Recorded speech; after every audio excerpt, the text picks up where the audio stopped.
कभी कभी हमारी ज़िंदगी में ऐसे मोड़ आते हैं जहां हम खुद से भी अजनबी बन जाते हैं और तब कोई और अजनबी हमारी कहानी में दाखिल होता है, हमारी अधूरी दास्तां को मुकम्मल करने के लिए। ये कहानी भी एक ऐसी ही लड़की की है, सुमन की। सुमन एक साधारण लड़की थी, हर दिन ऑफिस, घर और वही अगली रूटीन। लेकिन एक दिन उसकी ज़िंदगी में एक गुलाब और एक अनजाना खत दाखिल हुआ। खत में लिखा था, तुम्हारी मुस्कान इस बेरंग दुनिया को रंगीन बना सकती है। क्या तुम जानना चाहोगी वो अजनबी कौन है जो तुम्हें दूर से देखता है? सुमन चौंक गई। किसी ने उसके बारे में इतनी खूबसूरती से लिखा था। कौन था वो? अगले दिन फिर वही गुलाब, वही खत, पर इस बार खत में एक दावत थी। अगर चाहो तो कल शाम उसी पार्क में तुम्हारा इंतज़ार करूँगा। एक बिना चेहरे वाला दोस्त। सुमन के दिल में हलचल थी, जाना चाहिए या नहीं, पर जिज्ञासा जीत गई। वो पार्क पहुंची। शाम का समय, ठंडी हवा, पर वहाँ कोई नहीं था। वहीं पास के टेबल पर एक खत रखा था। खत में लिखा था, तुम्हारी आंखों में जो सवाल है उसका जवाब मैं जल्द दूंगा, जब तुम खुद अपनी कहानी को समझ पाओगी। सुमन उलझ गई थी।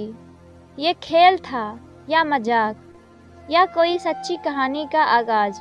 अगले कई दिनों खतों का सिलसिला चलता रहा। सुमन की ज़िंदगी में फिर एक नई रोशनी आने लगी। किसी ने उसकी तन्हाई को महसूस किया था। आखिरकार सुमन ने फैसला किया, वो अजनबी से मिलकर रहेगी। वो फिर उसी पार्क में गई। इस बार वो अजनबी सामने आया, पर चेहरे पर मास्क था। सुमन ने पूछा, तुम कौन हो? क्यों छुप रहे हो?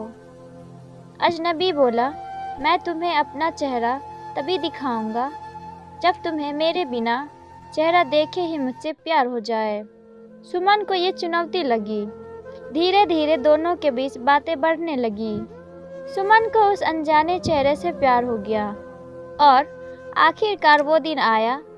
अजनबी ने मास्क उतारा। वो कोई और नहीं, उसका ऑफिस का शांत और अंतर्मुखी लड़का रोहन था, जो सालों से सुमन को पसंद करता था, पर कभी हिम्मत नहीं जुटा पाया। सुमन की आंखों में आंसू थे। तुम्हें कभी चेहरा छुपाने की ज़रूरत नहीं थी रोहन, मैं तो तुम्हारी बातों से ही तुम पर मर मिट चुकी थी। आज सुमन और रोहन की कहानी उन सभी अधूरी कहानियों का जवाब है, जहाँ प्यार सिर्फ चेहरों से नहीं, दिल से होता है। कभी कभी सबसे खूबसूरत कहानियाँ वहीं से शुरू होती है जहाँ हम सोचते हैं कि सब खत्म हो चुका है। अगर आपको ये कहानी पसंद आई हो तो कृपया लाइक, कमेंट और सब्सक्राइब ज़रूर करें, ताकि हम आपके लिए ऐसे और भी रोमांटिक कहानियाँ ला सकें।